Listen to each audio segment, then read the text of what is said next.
Greetings, friends. Today we're going to be having a look at partial fractions, and this is our last example on this topic before we move on to something else. Here's our example that we're going to do. We have a polynomial divided by another polynomial, so it looks like a partial fractions problem.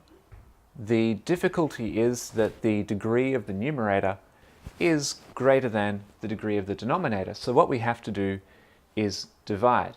Let's go ahead and set that up.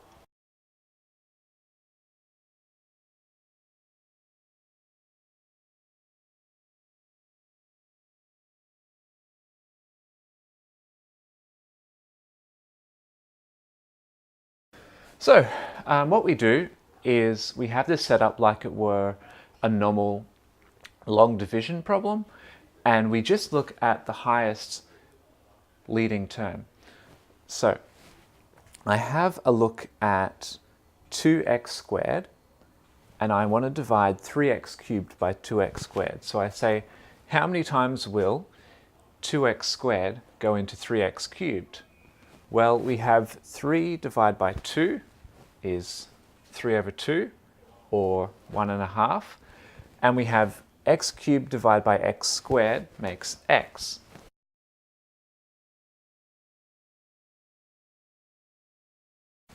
So that comes out there. And then I take 3.5x and multiply it by the function there.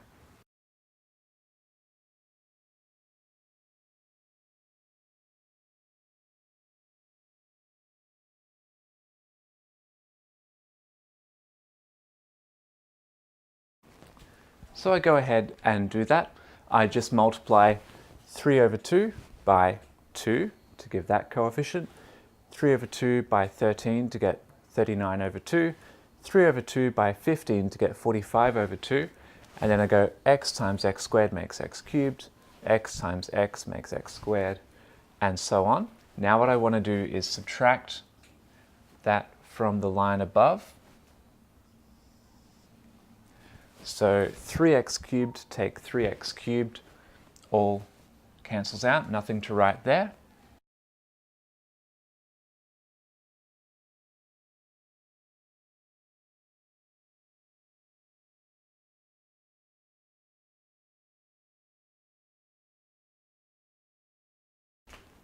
And what I've done here is I've changed these coefficients to coefficients to fractions over 2.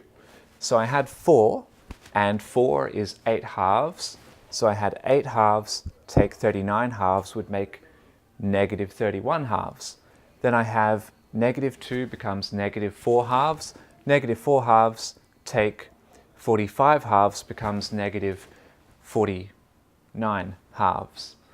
And the 5 is 5 take nothing is just 5. So then I go ahead and I say, what is negative 31 halves x squared divided by 15? Well, sorry, I have to divide by my leading term. So I have negative 31 halves x squared divided by 2x squared. Well, negative 31 halves divided by 2 is negative 31 quarters. X squared divided by x squared is just constant, they cancel out. So now I have to go ahead, take negative 31 quarters, multiply it by everything here,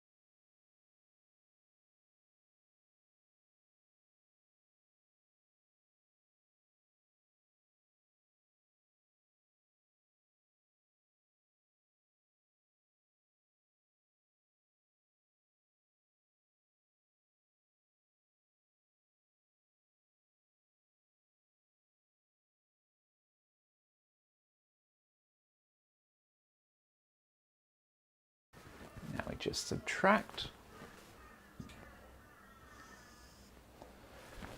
So these two cancel out perfectly.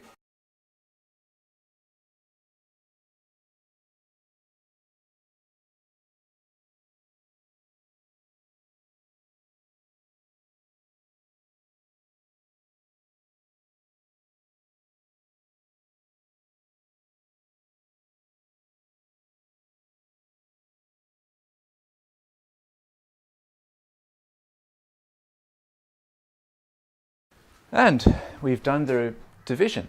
So the stuff which came out the top, this polynomial, is the quotient. And the stuff down the bottom is the remainder. We can now express our fraction with like the whole number plus the fraction number, the whole part plus the fraction part. So that becomes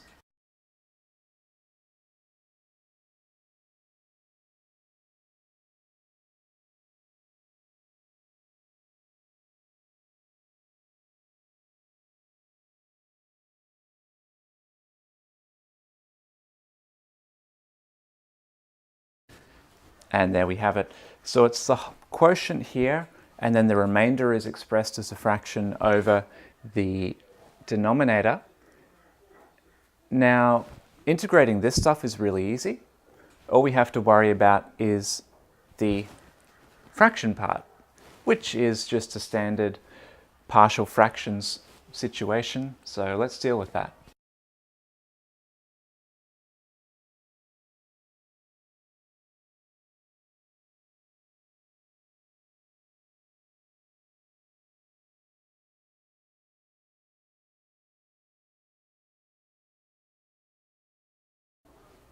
Okay, first we have to factorize the denominator. Here's the denominator. Take the first coefficient times the last constant, 2 times 15 makes 30. Middle number in the middle is 13.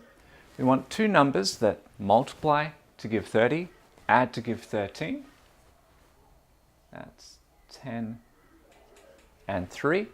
Then we go ahead and divide those numbers by the leading coefficient. And 10 over 2 becomes 5 over 1, and 3 over 2 stays as 3 over 2. These two fractions describe our factors.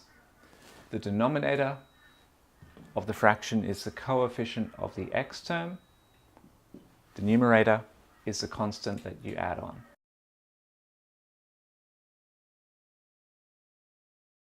Now, we can express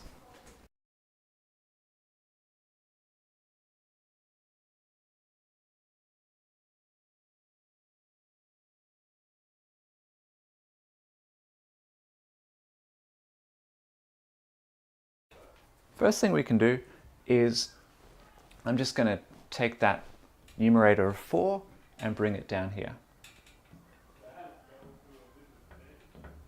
This just makes things easier to deal with.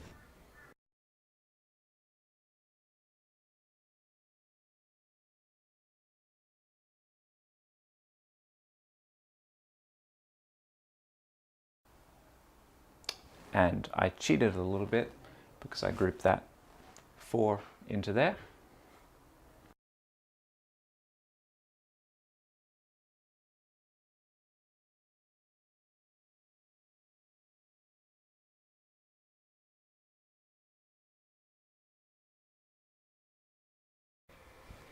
After you've done a few of these problems, the patterns become easier to memorize. What I've done is I've grouped the 4 into the brackets, and then I've said, okay, multiply everything by all of these factors.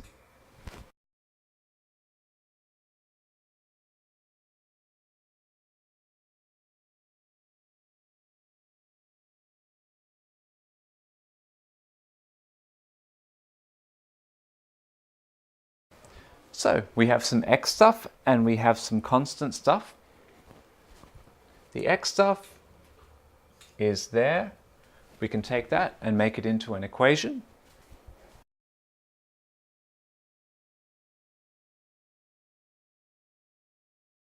Okay, get rid of the x, of course. And that's one equation. Now we take the constant stuff.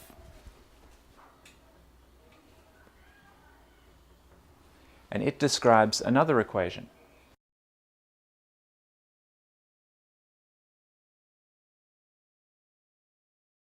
Okay. So, let's just rearrange over here.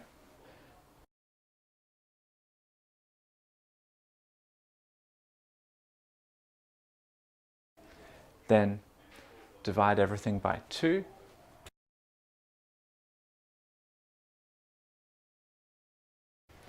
Then take this, substitute it in over here for a.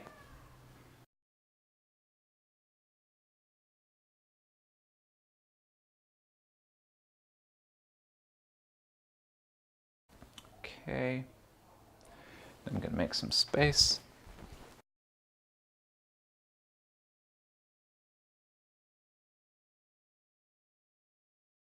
So the equation we have is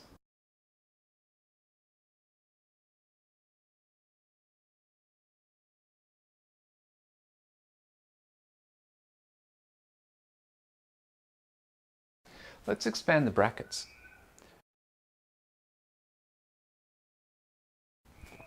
Three over 2 is 1.5, so I say a half of 305 is 152.5.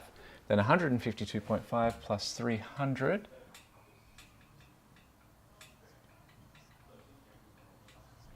is that. And 3 times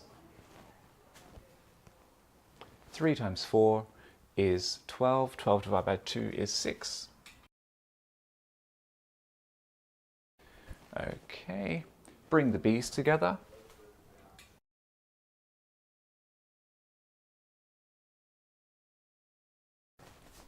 Now we have to take 457.5 from both sides.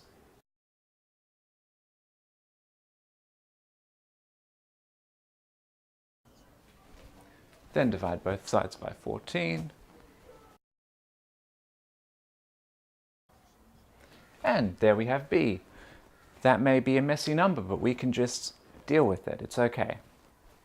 Let's find a. We're going to find a using this equation here.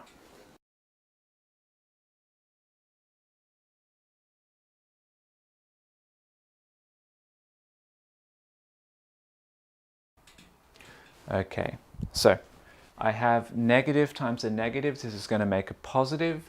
4 times 12.5 is 50.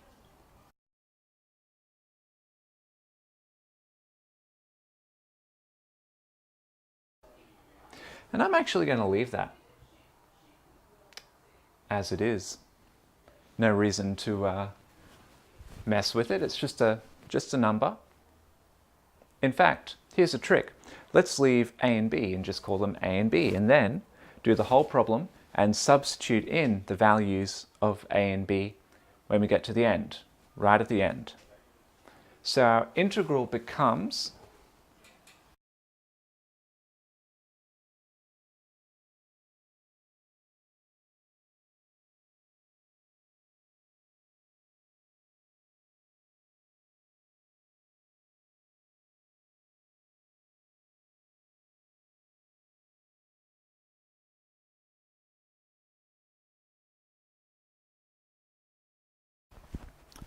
there we have it.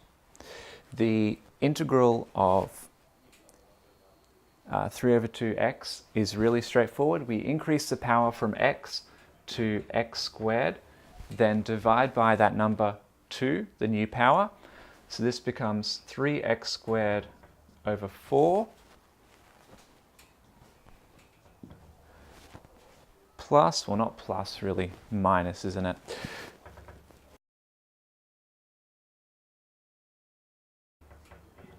(31 over 4) times x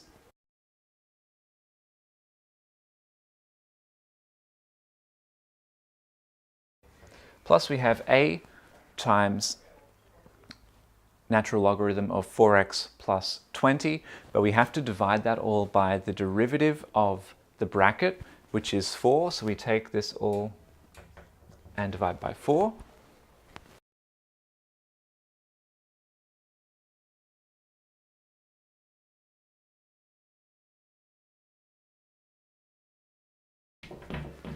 Plus b times the natural logarithm of 2x plus 3, but we have to divide by the derivative of the inside of the brackets, which is 2, plus our constant c. And now this is the point where we can put in our values that we know for a and b. So in the end, this becomes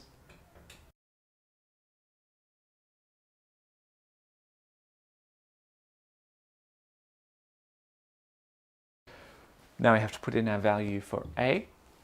And remember, it's a divided by 4. So we can take this whole fraction divided by 4, which means just increase the denominator by a factor of 4.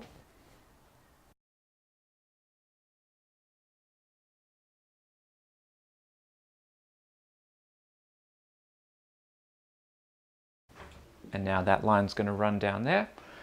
We take b, increase its denominator by a factor of 2.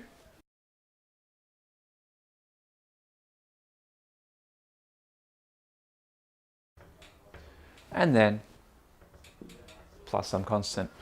So there we are. Some of these numbers were downright nasty, but we get there in the end using the technique. Okay, have fun, and I'll see you around.